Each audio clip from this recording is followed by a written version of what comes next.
Hello বন্ধুরা, তো দেখো আজকে ছুটি। তো দেখো কি কি রান্না হয়েছে ঘরে।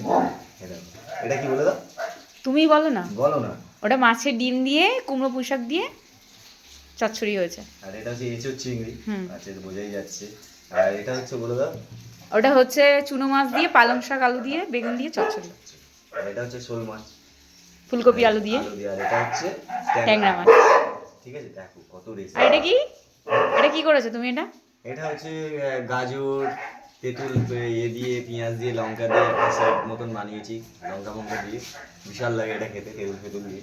আর তোমার দিদিভাই শোল মাছ খায় না বলো, শুধু ট্যাংরা মাছ খাবে। হ্যাঁ, আমি শুধু ট্যাংরা মাছ শুধু খাবো। ট্যাংরা মাছ, শোল মাছ খায় না। তো আসো, তোমাদের দেখাই সে মা শোল মাছটা রান্না করেছে কেমন হয়। তো ফার্স্টে কেন খাচ্ছি, তোমাদের জন্যই খাচ্ছি।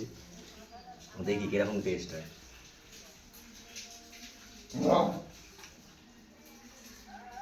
বিশাল দেশি মাছ তো, মুখে পড়লে উফ, মন ভরে যাচ্ছে। তো টাটা বন্ধুরা, পরে ভিডিওতে আবার দেখা যাবে।